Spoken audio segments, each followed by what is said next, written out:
después hay más.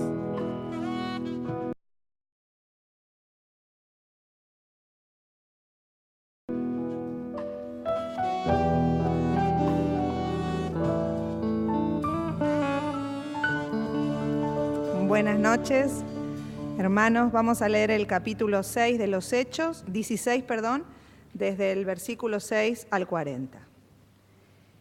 Y atravesando Frigia y la provincia de Galacia, les fue prohibido por el Espíritu Santo hablar la palabra en Asia. Y cuando llegaron a Misia, intentaron ir a Bitinia, pero el Espíritu no se lo permitió. Y pasando junto a Misia, descendieron a Troas. Y se le mostró a Pablo una visión de noche. Un varón macedonio estaba de pie, rogándole y diciendo: pasa a Macedonia y ayúdanos. Cuando vio la visión, enseguida procuramos partir para Macedonia, dando por cierto que Dios nos llamaba para que les anunciásemos el Evangelio. Zarpando pues de Troas, vinimos con rumbo directo a Samotracia y al día siguiente a Neápolis. Y de allí a Filipos, que es la primera ciudad de la provincia de Macedonia, y una colonia, y estuvimos en aquella ciudad algunos días. Y un día de reposo salimos fuera de la puerta junto al río donde solía hacerse la oración, y sentándonos hablamos a las mujeres que se habían reunido. Entonces una mujer llamada Lidia, vendedora de púrpura de la ciudad de Tiatira, que adoraba a Dios, estaba oyendo. Y el Señor abrió el corazón de ella para que estuviese atenta a lo que Pablo decía. Y cuando fue bautizada y su familia, nos rogó diciendo: si habéis juzgado que yo sea fiel al Señor, entrad en mi casa y posad, y nos obligó a quedarnos. Aconteció que mientras íbamos a la oración, nos salió al encuentro una muchacha que tenía espíritu de adivinación, la cual daba gran ganancia a sus amos adivinando. Esta, siguiendo a Pablo y a nosotros, daba voces diciendo: estos hombres son siervos del Dios Altísimo, quienes os anuncian el camino de salvación. Y esto lo hacía por muchos días más, desagradando a Pablo. Este se volvió y dijo al espíritu: te mando en el nombre de Jesucristo que salgas de ella. Y salió en aquella misma hora. Pero viendo sus amos que había salido la esperanza de su ganancia, prendieron a Pablo y a Silas y los trajeron al foro ante las autoridades. Presentándolos a los magistrados, dijeron: estos hombres, siendo judíos, alborotan nuestra ciudad y enseñan costumbres que no nos es lícito recibir ni hacer, pues somos romanos. Y se agolpó el pueblo contra ellos y los magistrados. Rasgándoles las ropas, ordenaron azotarles con varas. Después de haberles azotado mucho, los echaron en la cárcel, mandando al carcelero que los guardase con seguridad. El cual, recibido este mandato, los metió en el calabozo de más adentro y les aseguró los pies en el cepo. Pero a medianoche, orando Pablo y Silas, cantaban himnos a Dios y los presos los oían. Entonces sobrevino de repente un gran terremoto, de tal manera que los cimientos de las cárceles se sacudían, y al instante se abrieron todas las puertas y las cadenas de todos se soltaron. Despertando el carcelero y viendo abiertas las puertas de la cárcel, sacó la espada y se iba a matar, pensando que los presos se habían huido. Mas Pablo clamó a gran voz diciendo: no te hagas ningún mal, pues todos estamos aquí. Él entonces, pidiendo luz, se precipitó adentro y temblando se postró a los pies de Pablo y de Silas, y sacándolos les dijo: señores, ¿qué debo hacer para ser salvo? Ellos dijeron: cree en el Señor Jesucristo y serás salvo tú y tu casa. Y le hablaron la palabra del Señor a él y a todos los que estaban en su casa. Y él, tomándolos en aquella misma hora de la noche, les lavó las heridas y enseguida se bautizó con todos los suyos. Y llevándolos a su casa les puso la mesa y se regocijó con toda su casa de haber creído a Dios. Cuando fue de día, los magistrados enviaron alguaciles a decir: suelta a aquellos hombres. Y el carcelero hizo saber estas palabras a Pablo: los magistrados han mandado a decir que se os suelte, así que ahora salid y marchaos en paz. Pero Pablo les dijo: después de azotarnos públicamente sin sentencia judicial, siendo ciudadanos romanos nos echaron en la cárcel, y ahora nos echan encubiertamente. No, por cierto, vengan ellos mismos a sacarnos. Y los alguaciles hicieron saber estas palabras a los magistrados, los cuales tuvieron miedo al oír que eran romanos. Y viniendo les rogaron, y sacándolos les pidieron que salieran de la ciudad. Entonces, saliendo de la cárcel, entraron en casa de Lidia, y habiendo visto a los hermanos, los consolaron y se fueron. Gracias. Buenas noches, hermanos.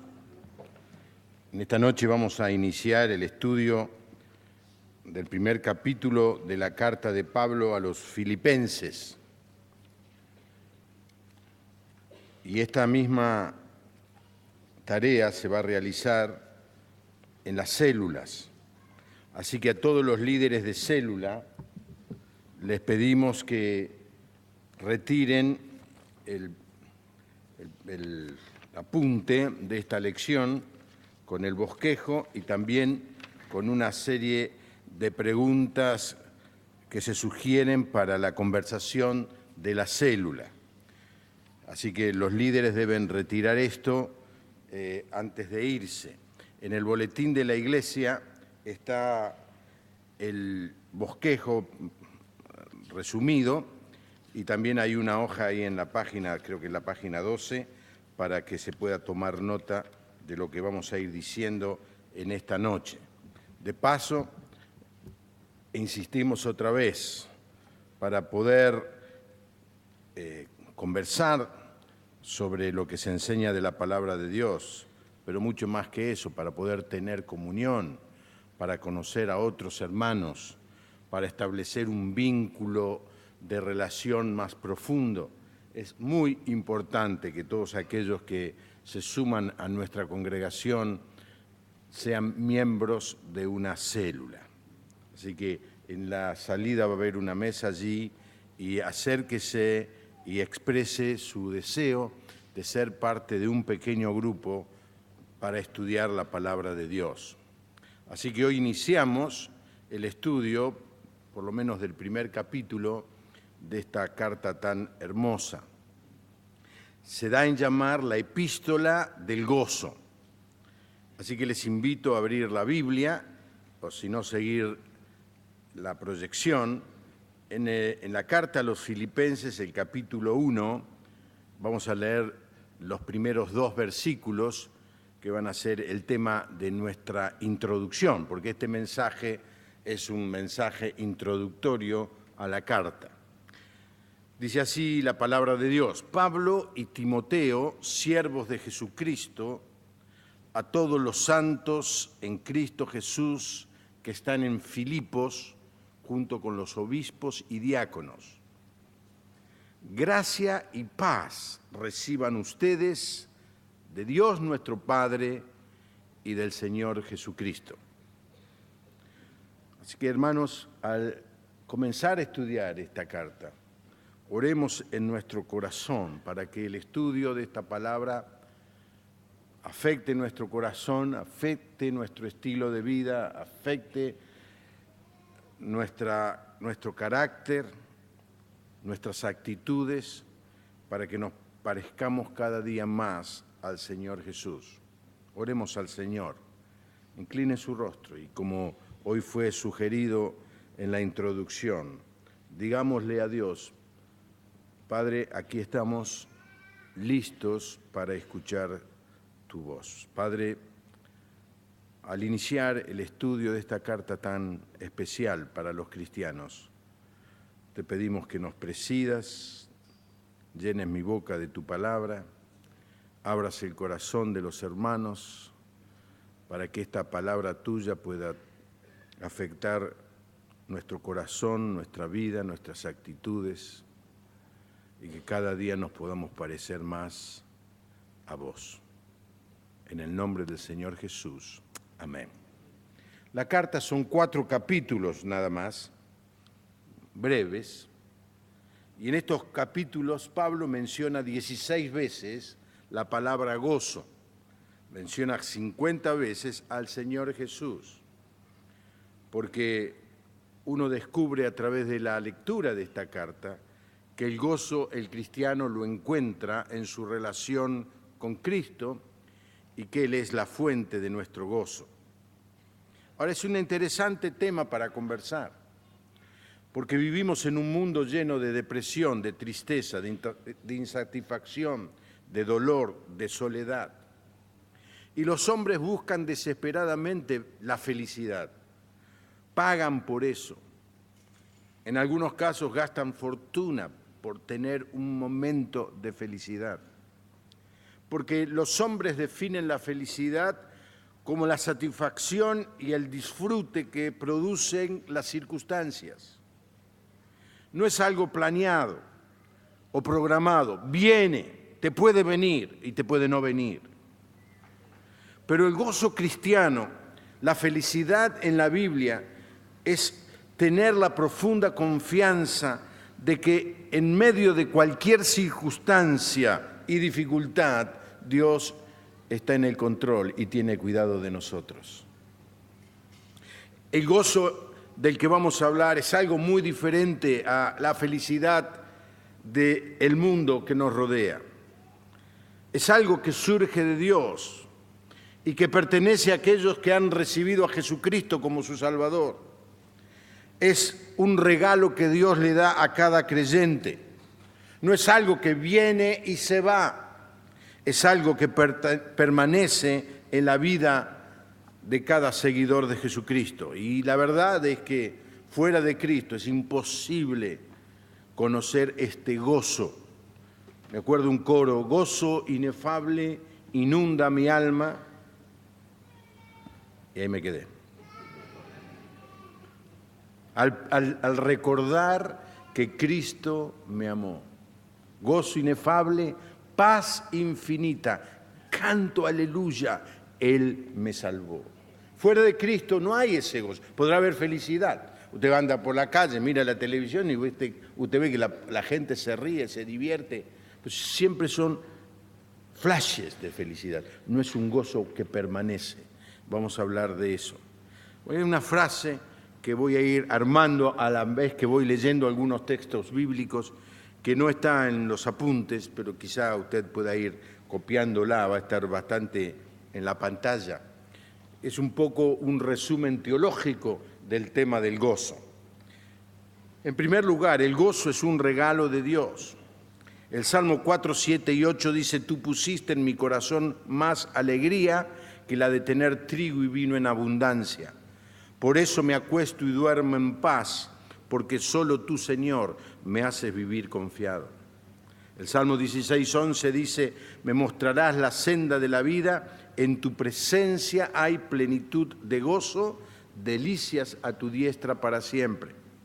Así que el gozo es un regalo de Dios, pero que viene a quienes aceptan el Evangelio.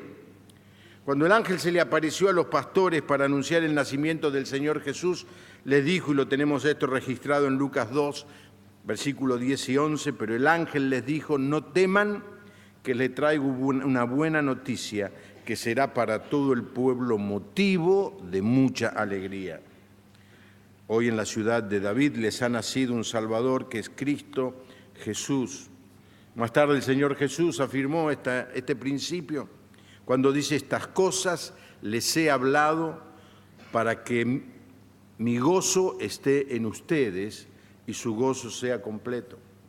La primera cosa es que el gozo es un regalo de Dios y que viene a aquellos que aceptan el Evangelio y es producido en el interior del creyente por la obra del Espíritu Santo. Romanos 14, 17 dice: porque el reino es justicia, paz y gozo en el Espíritu Santo. Gálatas 5, 22 dice: el fruto del Espíritu es amor, gozo y paz. El gozo es un regalo de Dios que viene a quienes aceptan el Evangelio producido por el Espíritu Santo en aquellos que obedecen la palabra de Dios. Hay una relación entre la obediencia a la palabra de Dios y el gozo.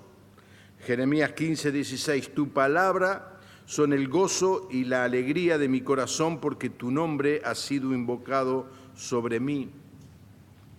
Lucas 24, 32 dice: y se decían el uno al otro, ¿acaso no ardía nuestro corazón? Que es una manera de decir, no se llenaba de gozo mientras nos hablaba en el camino y nos explicaba las Escrituras. Primera Juan 1, 4 dice: les escribimos estas cosas para que el gozo de ustedes sea completo. El gozo es un regalo de Dios que viene a quienes aceptan el Evangelio producido por el Espíritu Santo en aquellos que obedecen la palabra de Dios y la reciben en medio de pruebas. Hay una tremenda relación en toda la palabra de Dios sobre el sufrimiento, las pruebas, las dificultades y el gozo. Miren algunos textos, 1 Tesalonicenses 1:6. Ustedes recibieron la palabra con gozo del Espíritu Santo, aún en medio de sufrimientos, y llegaron a ser imitadores de nosotros y del Señor. 2 Corintios 6:10, Pablo dice, parecemos estar tristes, pero siempre estamos gozosos. Santiago 1:2 dice, hermanos míos, tened por sumo gozo cuando os halléis en diversas pruebas. 1 Pedro 1:6, por eso, aun cuando por algún tiempo tengan que pasar por muchos problemas y dificultades, alégrense. Es un misterio, es una contradicción, es una paradoja que se le pida al cristiano que se alegre en medio de las pruebas. Pero este es el estilo de vida que marca la diferencia. Reírnos y pasarla bien cuando todo nos va bien, eso le pasa a cualquier persona. Pero tener gozo cuando a uno las cosas le van mal, eso marca la diferencia. Me acuerdo ahora de un incidente en las islas del sur del Pacífico. Un misionero llegó con su familia y comenzó a predicar el Evangelio, y la tribu comenzó a envenenar a toda la familia y se fueron muriendo uno tras otro, envenenados por la tribu. Y llegó un momento que ya casi no quedaba nadie, pero la prédica del Evangelio tocó el corazón de la tribu y se convirtieron. Y el jefe de la tribu le dijo al misionero que había quedado con vida, al único que quedó, dice, no nos llamaba mucho la atención de la vida que ustedes llevaban, nos sorprendió el gozo cuando morían, lo que marcó nuestra vida. El gozo del Señor en medio de las pruebas. Y finalmente, el gozo es un regalo de Dios que viene a quienes aceptan el Evangelio, producido por el Espíritu Santo, en aquellos que obedecen la palabra de Dios y la reciben en medio de pruebas que nos hacen mirar el futuro con esperanza. Una característica del creyente es que el gozo tiene un sentido. No es el gozo de un masoquista, no es el gozo de un alienado, no es el gozo de un loco, es el gozo de la persona que sabe que más allá nos espera un destino de gloria en la eternidad con Jesús. Amén, hermano. Gocémonos en la esperanza, soportemos el sufrimiento, seamos constantes en la oración. En 1 Pedro 4:3 dice, al contrario, alégrense de poder sufrir como Cristo sufrió, para que también se alegren cuando Cristo regrese y muestre su gloria y su poder. Judas 24, y aquel que es poderoso para cuidar de que no caigan y presentaros intachables delante de su gloria con gran alegría. Y 1 Pedro 1:8 dice, ustedes aman a Jesucristo sin haberlo visto y creen en Él, aunque ahora no lo ven, y se alegran con gozo inefable y glorioso. Hermano, el creyente tiene una gran razón para estar gozoso, y es que tenemos una esperanza de gloria. La gente frente a la muerte tiene una actitud de terror. En esta semana Dios me ha permitido tener que presidir 2 funerales, 2 sepelios. El día lunes fuimos con Jorge y Susana Sarabí a el sepelio de la señorita Krieger. Cumplió 102 años hace 2 semanas. Qué alegría despedir a esta sierva de Dios. Qué alegría. Y ella había dado órdenes de que yo sea el que presida el sepelio. Así que tuve que hacerlo con tanta emoción, porque no había terror, no había miedo, había celebración, ausente del cuerpo, presente con Cristo, que es mucho mejor. El domingo pasado a la mañana, el hermano Juan Carlos, viendo que no había quien entregara los boletines, se puso, cuando hicimos el culto a la mañana enfrente, se puso a ser el que recibía a la gente y entregaba los boletines. Un hermano amado por la congregación, estuvo con nosotros apenas un par de años. El martes a la noche salió a comprar algo a la calle y se murió instantáneamente en la calle, Hoy estuvo su esposa y su hija aquí. Y cuando lo despedíamos con Carlos el otro día, decíamos, qué linda manera de morir, ¿no es cierto? En un instante, salió a comprar algo y el Señor se lo llevó. ¿Terror? No. ¿Miedo? No. Certeza. Ausentes del cuerpo, presentes con Cristo, que es mucho mejor. El creyente se tiene que poner a mirar lo que pasa en el mundo, las circunstancias, la economía, las catástrofes, y dice, bueno, no quiero, nadie la busca, nadie la quiere, pero no hay problema, porque nos espera un destino de gloria a todos aquellos que tenemos a Jesús en el corazón. El tema de esta carta a los creyentes de la ciudad de Filipo es el gozo. Pablo le escribe esta carta a esta iglesia a la que ama. Y este amor es correspondido, la iglesia ama al apóstol. Y en este caso, Pablo está preso en Roma, en la primera vez que estuvo preso en Roma, y le escribe esta carta en respuesta a la preocupación que ellos, los creyentes de Filipo, tenían por él.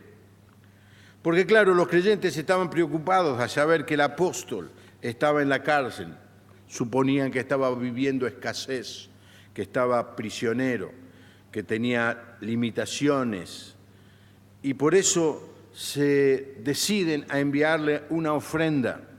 Y aún pesaba sobre ellos el miedo de que fuera ejecutado, cosa que sucedió, pero no en este caso, sino en la segunda vez que Pablo estuvo preso.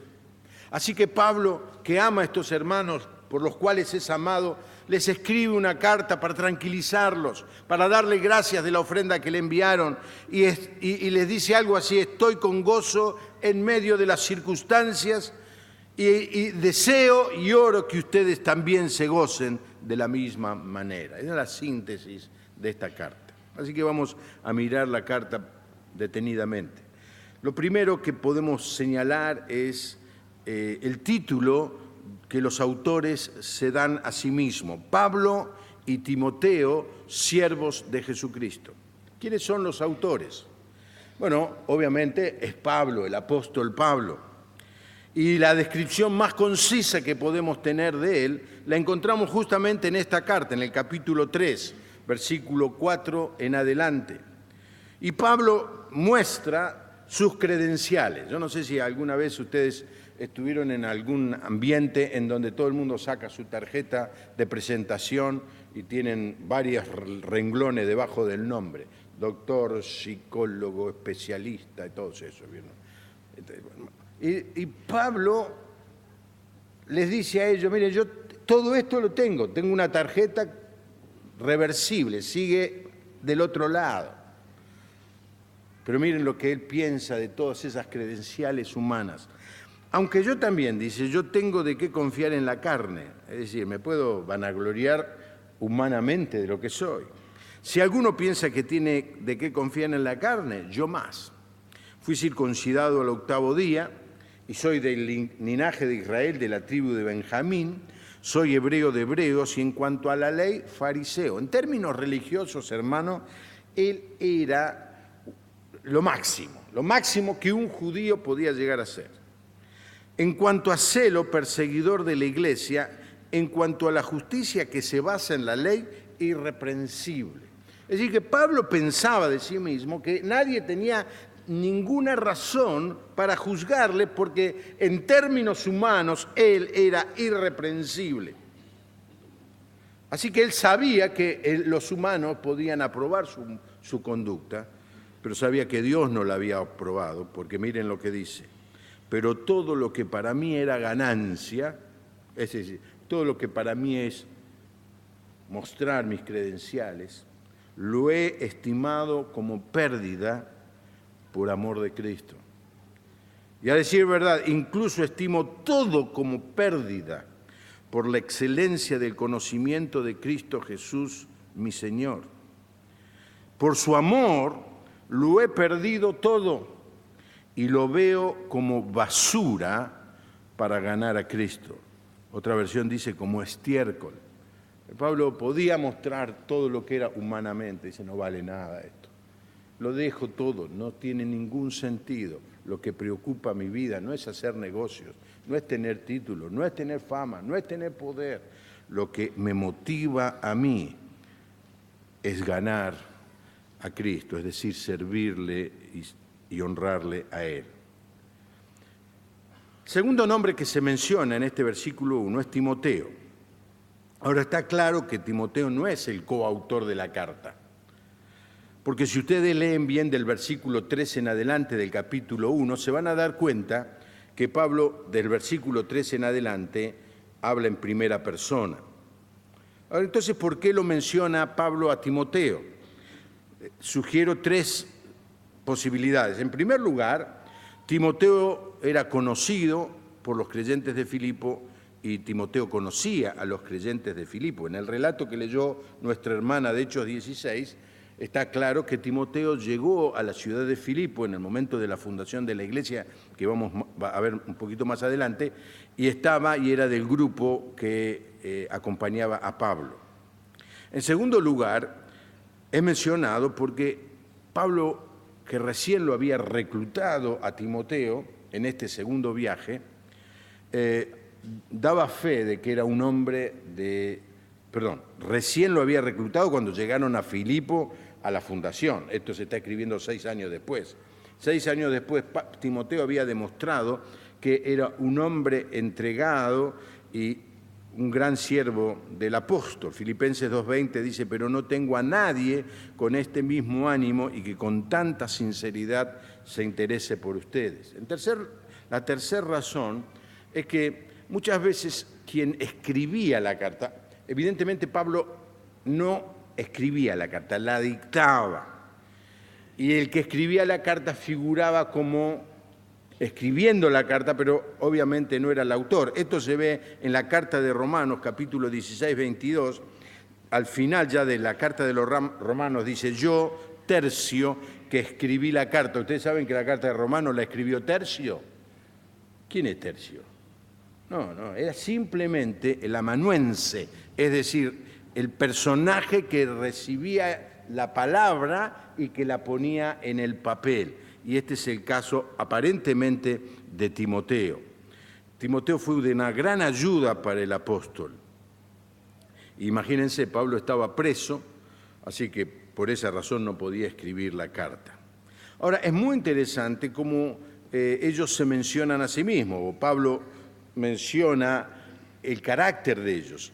Él se llama siervos, utiliza la palabra doulos, que significa siervo o esclavo, que implica propiedad, posesión, dependencia.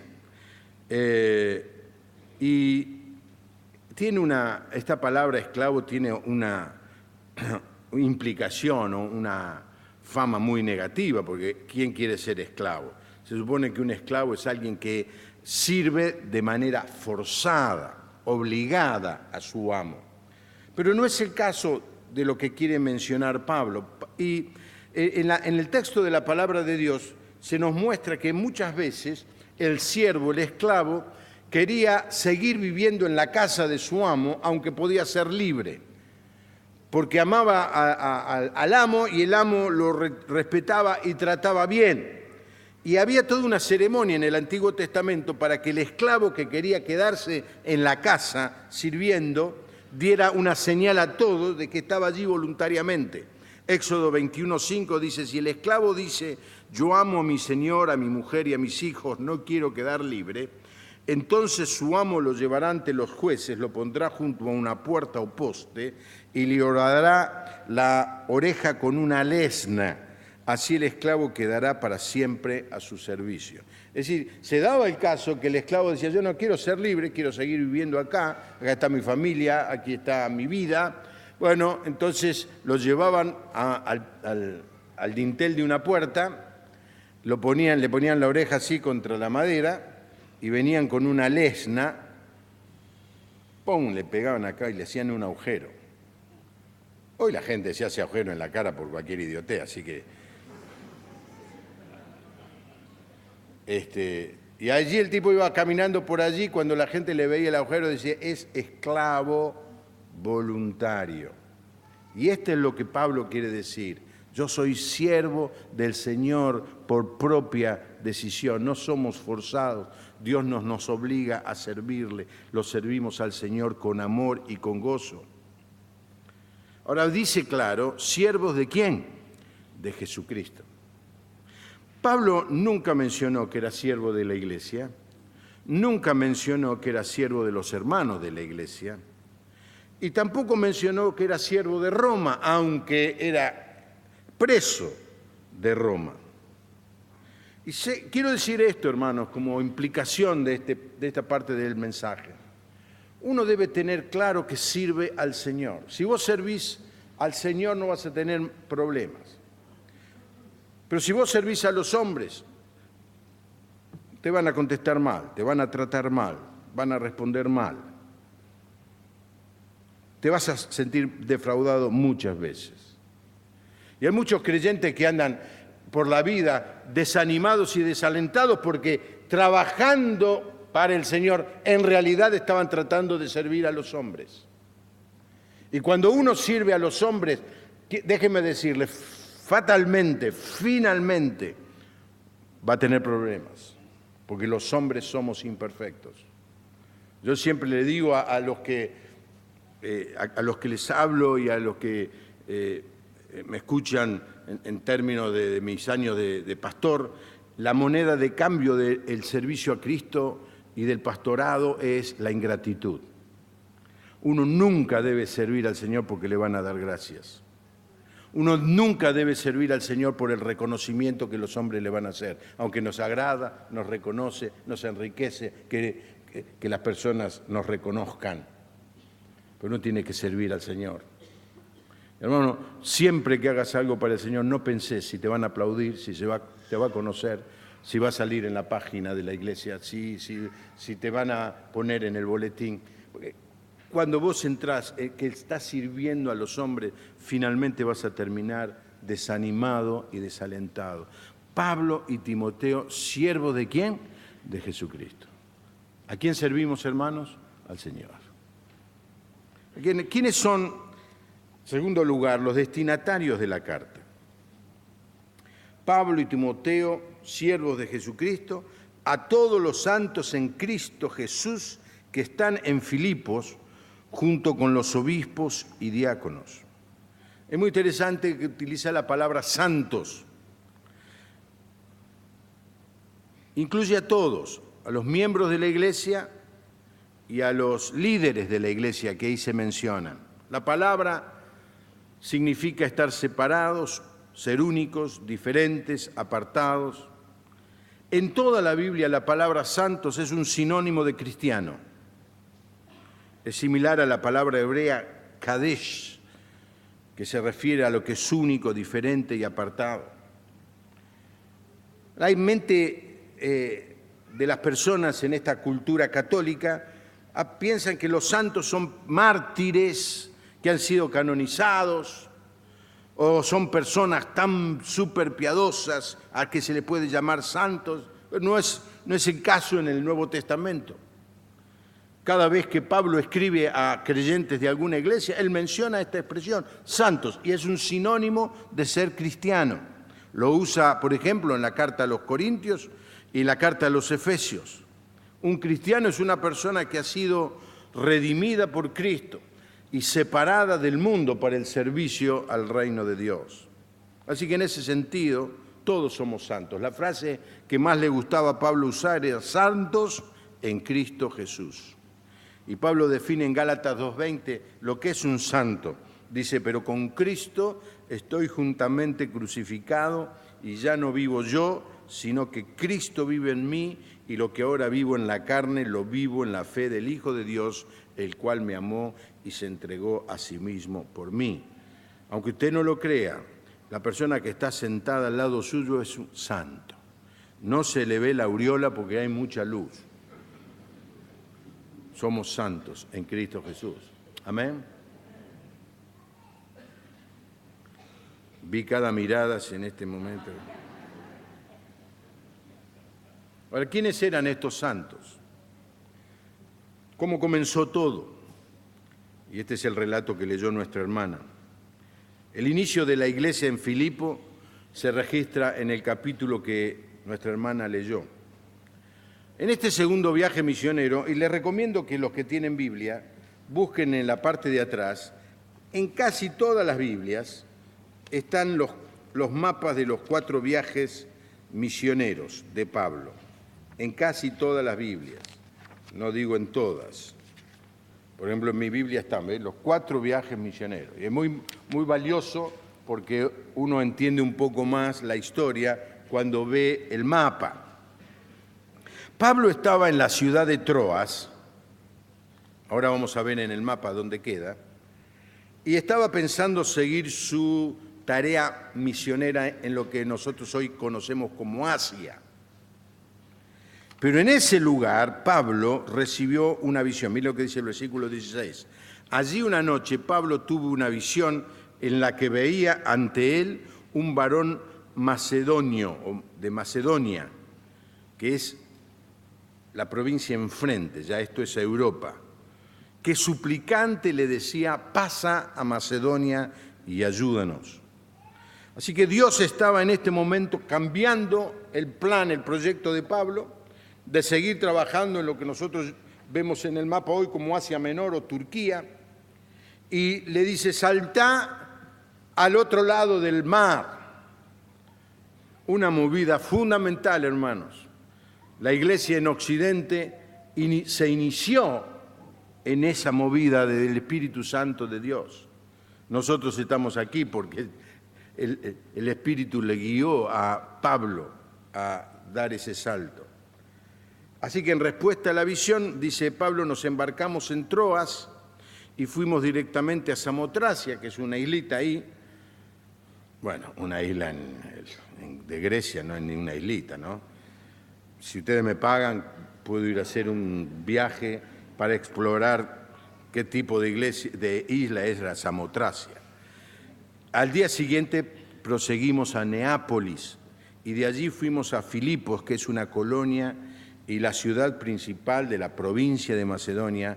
En esa ciudad estuvimos algunos días. Vamos a ver un par de mapas. El primer mapa, allí se ve, esto es un mapa del Google, que lo puede usted mirar en su casa, que se ve a Grecia. Lo más interesante en todo caso de este mapa es allá la ciudad de Tesalónica. Ahora vamos a ver el segundo mapa.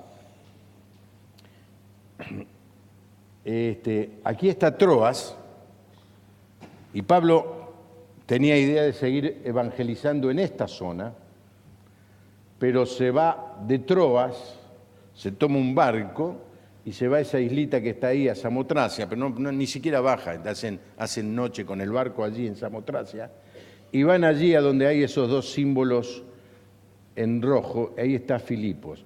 Neápolis es el puerto de Filipos, está a unos 15 kilómetros. Entonces ellos llegaron con el barco a Neápolis y entonces llegaron a la ciudad de Filipo, una ciudad, más adelante en los mensajes quizá hable un poco más, una ciudad muy importante, muy privilegiada,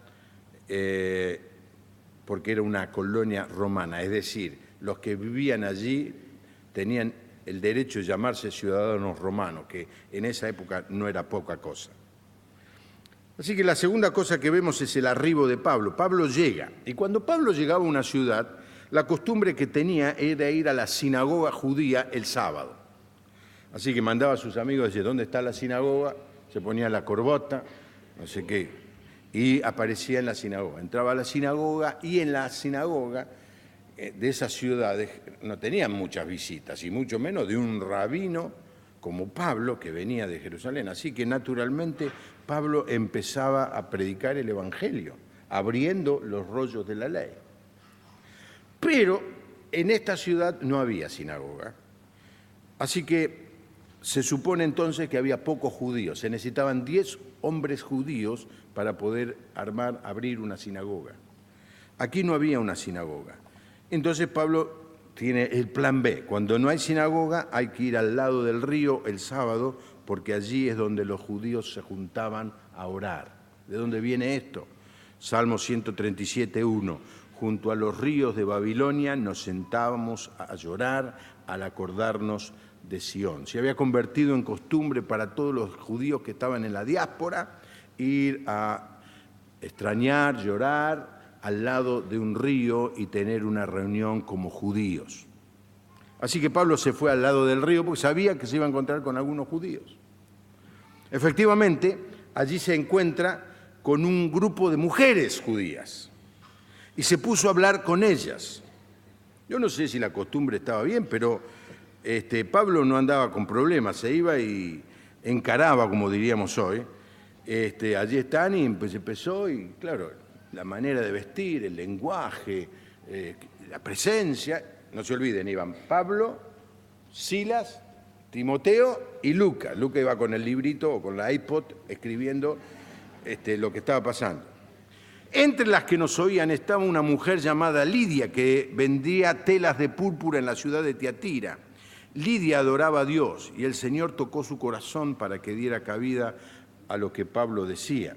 Interesante, la primera mujer a la que a la que el Señor le dice que Él era el Mesías. ¿Se acuerdan de este mensaje hace unos domingos atrás? ¿A quién fue? La mujer samaritana, una mujer. La primer convertida de Europa es una mujer, Lidia. Cuando ella y su familia fueron bautizadas, suplicante nos dijo: si ustedes consideran que soy fiel al Señor, vengan a mi casa y hospédense allí. Y nos sentimos obligados a quedarnos allí. Evidentemente una mujer rica, porque tenía habitaciones para recibir a huéspedes, a 4 hombres por lo menos. Así que ellos fueron y se quedaron en la casa y empezaron a predicar el Evangelio, me imagino. Ahora, seguían yendo a buscar a las otras personas judías al río, y lo que sucedió es que se le apareció una mujer endemoniada. Esta mujer era un gran negocio para sus amos, era una esclava que era usada por estos hombres para adivinar la suerte. Y esta joven comenzó a decir y a gritar delante de Pablo, y en voz en cuello, es decir, gritaba fuerte: estos hombres son siervos del Dios Altísimo y les anuncian el camino de salvación. Interesante, ¿no? ¿No estaba endemoniada? Sí. Pero decía la verdad. Sí. ¿Era o no Pablo siervo del Dios Altísimo y que anunciaba el camino de salvación? ¿Era o no? Sí. Déjenme hacer un paréntesis en este estudio para decirle que uno de los peligros más grandes que tiene la iglesia evangélica hoy es falsos maestros diciendo la verdad. Cuando dice la mentira un falso maestro no engaña a nadie, no sorprende a nadie. Se supone que un falso maestro diga mentiras. El problema es que aparezcan dentro de la iglesia falsos maestros diciendo cosas que son verdad. Pero usted nunca después va a saber cuándo dicen la verdad y cuándo dicen la mentira. Hoy por hoy está en el ambiente de los pastores, aparecen todos los días, me mandan cartas, email y tarjetitas: profeta, apóstol. Dice que en Miami hay uno que se puso arcángel. ¿Saben cuál es el título mío? Sumo pontífice. Yo hice el ejército. ¿Cuánto hicieron el servicio militar? Si cuando fuiste te dijeron, ¿qué grado querés? ¿Quién iba a ser tan idiota de decir cabo? Si te dan para elegir, yo elijo general. Entonces está el mundo evangélico lleno de gente que dice ser profeta. Salgan corriendo de esa gente. Porque sucede que dicen a veces la verdad, pero muchas veces dicen falsedades.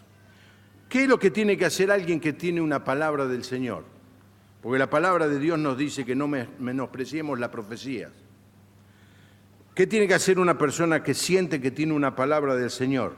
Traerla a los pastores para que los pastores decidamos si es palabra de Dios o no. ¿Y de dónde saco eso? Dice Pablo, escribiéndolo a los creyentes en Corinto, que el profeta debe sujetarse a los profetas. No escuchen a nadie que se le da por decir, recibí esto de Dios. ¿Con quién lo consultaste? ¿Con quién lo hablaste? con quién lo chequeaste. Y es penoso ver que hay iglesias bailando al ritmo de revelaciones proféticas, especialmente, sin hacer ninguna cuestión de género, de mujeres profetas. Y dice, ¿por qué hicieron eso? Recibimos una revelación. ¿Y dónde la chequearon? No la chequearon. Porque, ¿qué hacemos nosotros si alguien nos viene a decir, bueno, vamos a ver, ¿qué me decís? Tal cosa, a ver. ¿Dónde hay sustento bíblico para semejante afirmación? ¿Cuánta coincidencia hay con la palabra de Dios? Porque por encima de la palabra de los hombres, nosotros solamente tenemos como manual de regla y de fe y de conducta la palabra de Dios. Cualquier otra cosa está subordinada a la palabra de Dios. Y en este momento, me es triste decirlo, hay muchas iglesias, inclusive que se dicen evangélicas, que ponen a la misma altura la palabra de Dios que la revelación profética. Y nosotros no vamos a permitir que eso suceda en nuestra congregación, hermano, porque queremos saber y estar seguros que lo que recibimos de Dios es chequeado, y una vez que es chequeado, entonces sí lo podemos compartir. Así que hay un peligro cuando un falso profeta dice la verdad. ¿Cuál fue la respuesta de Pablo? Pablo reaccionó, se cansó, dice, se cansó. Imagínense que venga una mujer así haciéndole publicidad. Hoy se me ocurrió una... Imagínense que Frávega manda a hacer publicidad un auto rastrojero, hecho pedazo, con 2 parlantes que se caen a cachos, y dice, compre electrónicos modernos en Frávega. Dice, pero Frávega no tiene algo mejor que este porquería de auto para anunciarlo. Me voy a Garbarino seguramente. Así que Pablo se cansó, dice, porque lo repitió esto por muchos días, se molestó mucho, ojo que cuando Pablo se molestaba, y finalmente se dio vuelta y le dijo a ese espíritu, en el nombre de Jesucristo te ordeno que salgas de ella. Y al instante el espíritu lo abandonó. El poder de la autoridad del nombre del Señor Jesús. Si usted se enfrenta con alguna situación así, no es usted el que tiene que tener poder. El poder es del Señor Jesús. Lo único que usted tiene que tener es fe en el Señor Jesús. Y reprenda en el nombre del Señor Jesús. Y haga callar al demonio en el nombre del Señor Jesús, sin miedo, sin temor. Tome autoridad. Y es lo que hizo Pablo. Pero al ver sus amos que iba a perder sus ganancias, aprendieron a Pablo y a Silas y los presentaron ante las autoridades en la plaza pública. Ahí Timoteo y Lucas se escaparon por el foro para poder sacar la foto del incidente. Pero no están mencionados. Cuando los agarraron a los dos, allí ante los magistrados dijeron, estos judíos andan alborotando nuestra ciudad y enseñando costumbres que nosotros como romanos no podemos aceptar ni practicar. Era gente que hacía negocio de esta pobre chica endemoniada. Y eran de la ciudad, así que levantaron a toda la ciudad en contra de Pablo y Silas. Y los jueces que estaban allí, presionados por la tribuna, ni se tomaron el trabajo de preguntarle a Pablo si era cierto o no era cierto, los mandaron a azotar.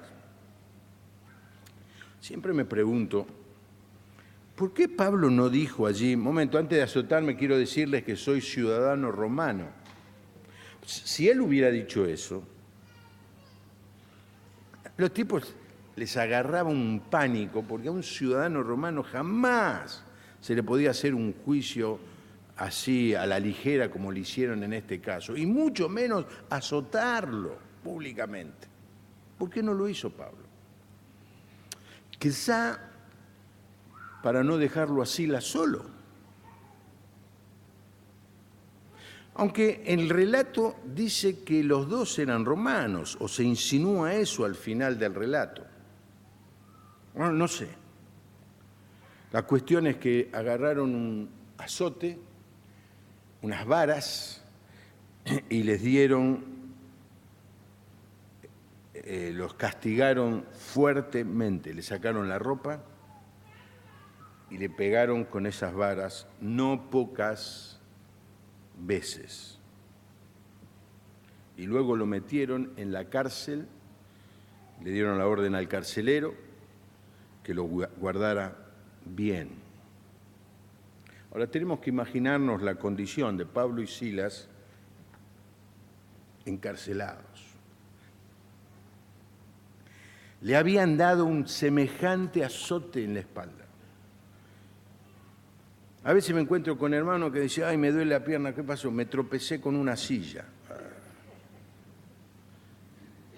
No se sabe cuántos azotes. Los romanos azotaban 40 veces, pero por misericordia le sacaban uno, así que era 40 menos 1. Nosotros sabemos eso. ¿Cuánto es?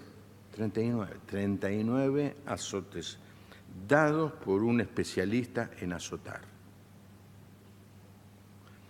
La piel se caía a pedazos, se producía una intensa hemorragia, se producían heridas internas en el cuerpo, se le producía un dolor en la columna y en algunos casos hasta podía llegar a quebrar la columna. En algunos casos se le quebraba al reo alguna de las costillas. Así le pasó a Pablo y Silas. Y luego fueron metidos en la última celda. Algunos especulan diciendo que por esa celda iba el caño de la cloaca de toda la cárcel. Y en el fondo dice que lo pusieron en cepos. El cepo de los romanos es diferente al cepo que luego se utilizó aquí en la época de la colonización. Era un cepo de unas maderas con muchos agujeros y le ponían los pies en el agujero en donde la persona tuviera más abierto los miembros que podía. Y lo mismo con los brazos, no era, no cepo que a veces parece que lo ponían, no, un cepo que les tendía los brazos y en esa situación, con los pies extendidos al máximo, los brazos extendidos, que al rato de que te empieza a doler todo el cuerpo, más la espalda hecha pedazos con azotes. ¿Qué hubiera hecho alguno de nosotros? Nos hubiéramos empezado a quejar. ¿Por qué me pasa esto a mí? Se olvidó Dios de mí. No soy un siervo de Dios. Se durmió el Señor que permitió esto en mi vida. Me empiezo a quejar. Pero miren lo que dice el texto 25. A la medianoche, Pablo y Silas oraban, ¿y qué hacían? Cantaban. Oraban y cantaban himnos a Dios, mientras los presos los escuchaban. Frente a las pruebas, frente a las circunstancias, el cristiano tiene dos alternativas. Una, quejarse, protestar, echarle la culpa a otros, dar vueltas alrededor de la autoconmiseración y hacerse sentir o hacer sentir a todos los demás que uno es un pobrecito, un miserable. Pero la actitud del verdadero cristiano es en medio de las pruebas cantar y adorar a Dios. Dice el Salmo 28, 29, creo, dice, en la noche me fui a acostar llorando, pero a la mañana me levanté cantando al Señor. Esta es la actitud del cristiano. En medio de las pruebas, un canto de gozo. Hermano, una de las cosas que distingue al cristiano, como el ejemplo que les conté de esos misioneros en las islas del Pacífico Sur, es que cómo enfrentan las dificultades, cómo enfrentan la enfermedad, cómo enfrentan los problemas, cómo enfrentan la muerte. El cristiano muestra el calibre de su fe en mostrar que reacciona de una manera como Dios quiere que reaccionamos. En medio de la prueba se pusieron a cantar. Y de pronto hubo un terremoto, tan violento que los cimientos de la cárcel se estremecieron. Al instante se abrieron las puertas y las cadenas de todos se soltaron. El carcelero supuso que todos los presos se habían escapado. Ustedes saben que ahí cuando se escapaba un preso, los soldados romanos mataban al carcelero y a todos los que estaban de guardia. Así que se intentó suicidar. Dice, bueno, antes que me maten los soldados, me mato yo. Pero con fuerte voz Pablo le dijo, no te hagas ningún daño, que todos estamos aquí. Entonces el carcelero pidió una luz y temblando de miedo corrió. Es increíble esto. Horas antes lo había metido en la peor celda. Ahora viene corriendo y se echó a los pies de Pablo y Silas. Se echó a los pies, como arrodillándose. Los sacó de los cepos y les preguntó, señores, ¿qué debo hacer para salvarme? Ahora, ¿por qué hizo esta pregunta?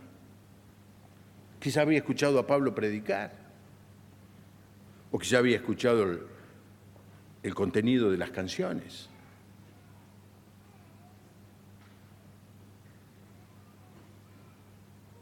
No sé cuál es la razón ni la respuesta, pero este hombre vino con esta gran pregunta, ¿qué hay para ser salvo?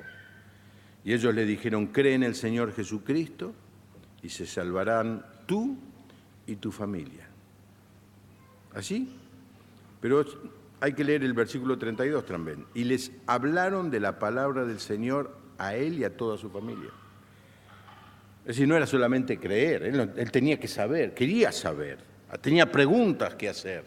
¿Quién era Jesús? ¿De qué lo tenía que salvar Jesús? Y todo eso Pablo se lo explicó.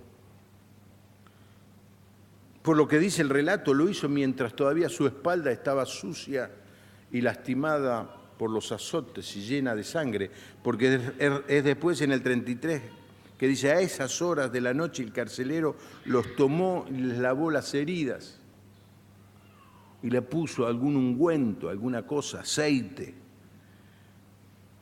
Y luego él y toda su familia fueron bautizados. ¿Se da cuenta, hermano? Cuando el creyente reacciona ante las dificultades, alabando al Señor, en vez de quejarse, la gente se salva.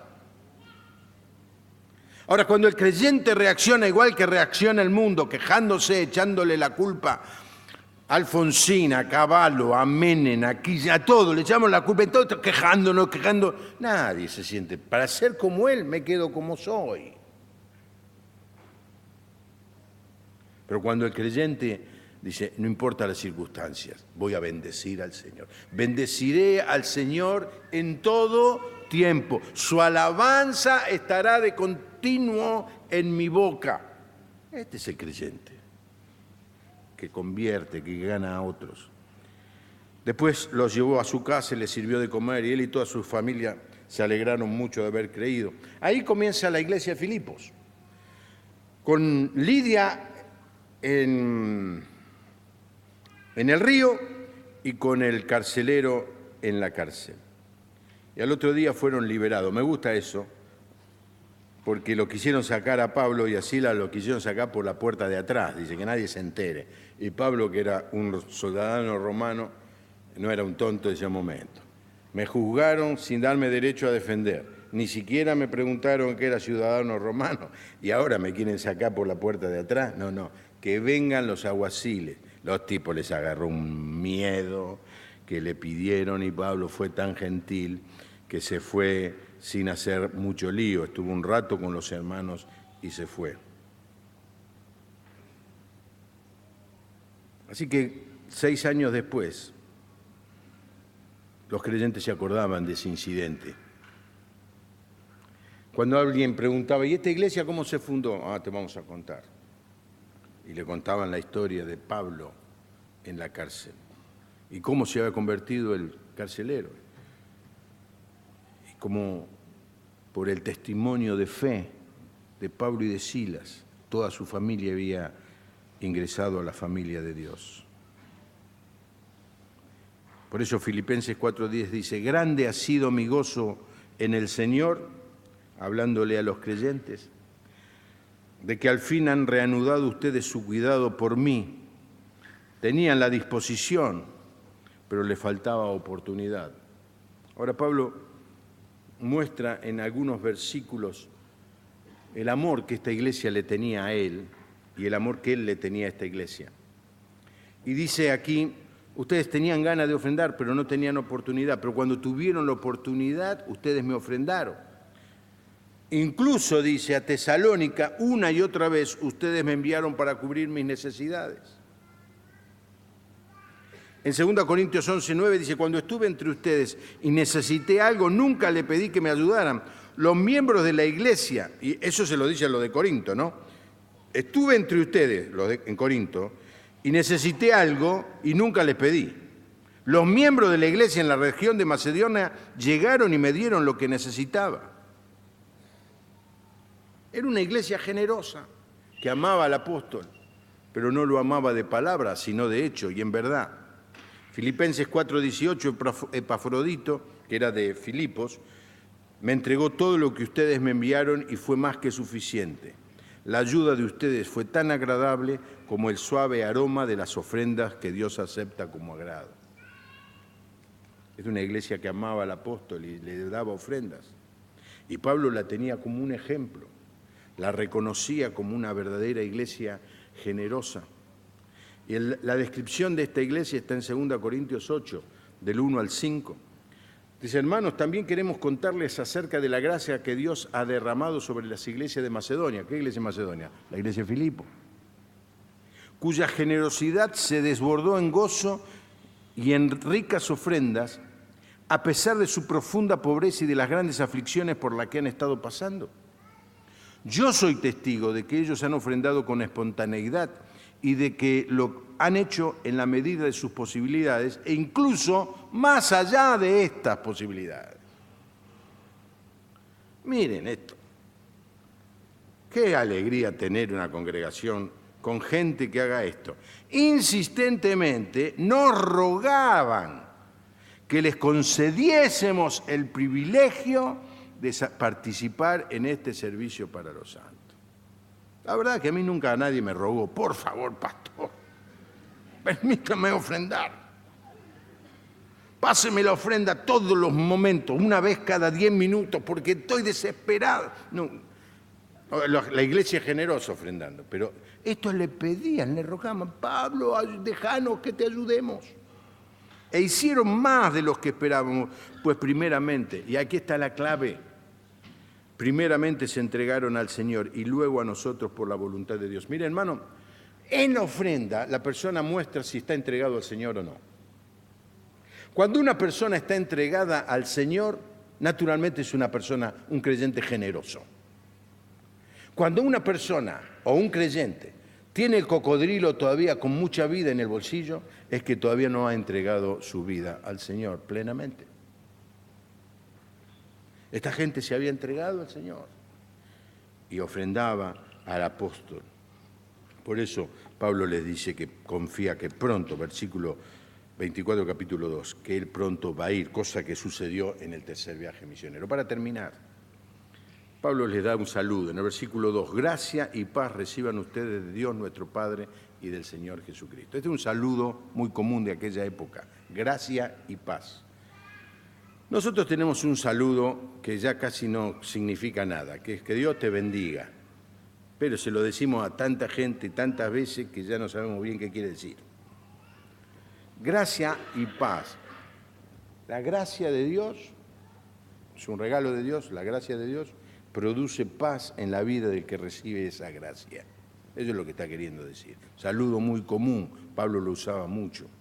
Más o menos le está diciendo, quiero lo mejor para ustedes, lo mejor de Dios para ustedes. Así que en vez de decirnos que el Señor te bendiga, hoy empiece a decirle al hermano que tiene al lado, quiero lo mejor de Dios para vos, lo mejor de Dios para esta semana tuya.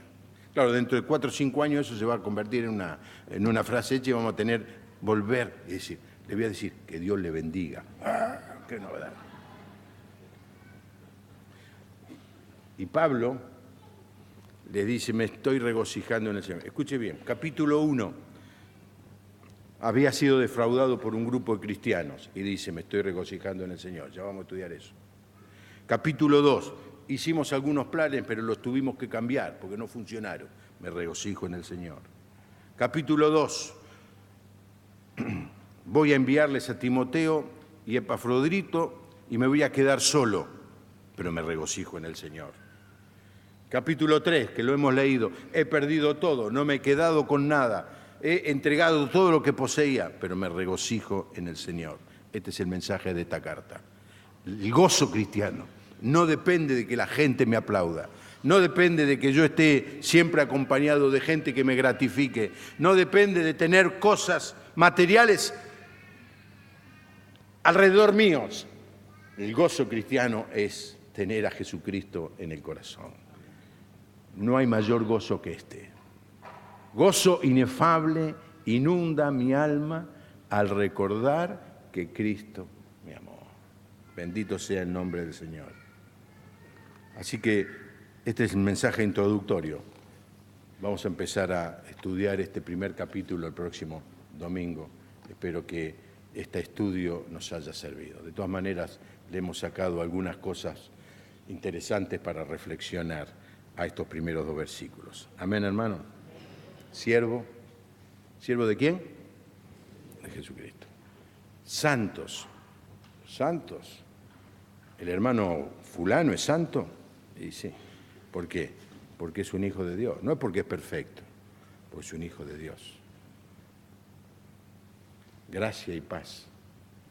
La gracia del Señor esté sobre cada uno de nosotros y podamos disfrutar de su paz. Amén, hermano.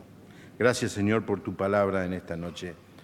Te bendecimos por todo lo que nos has enseñado en esta noche a través de estos primeros versículos de esta carta tan hermosa. La verdad, Señor, que quisiéramos que nos ayudaras para que seamos conocidos en el barrio, en la familia, en el trabajo, en la calle, como gente llena del gozo del Señor. Que el gozo del Señor sea nuestra fortaleza. Que el gozo que está por encima de las circunstancias, de los problemas, de las enfermedades, sea la característica de cada uno de nosotros, para que la gente que nos rodea, viéndonos con los mismos problemas que ellos, o quizá mayores, ve en nosotros un gozo tan grande que se acerque a nosotros y nos diga: yo quiero tener lo que vos tenés, y podamos hacer como hizo Pablo, compartir con el carcelero el mensaje de Jesucristo. Señor, que nuestra iglesia sea conocida por el gozo desbordante, que nuestra copa se rebose de gozo, tanto gozo que la gente que esté al lado nuestro no escuche otra cosa que alabanzas a tu nombre. Que esta sea nuestra característica, en el nombre del Señor Jesús. Amén. Amén, hermano. Bien, en el boletín hay un anuncio. En el próximo mes de septiembre va a haber una reunión de mujeres, encuentro de mujeres. Animo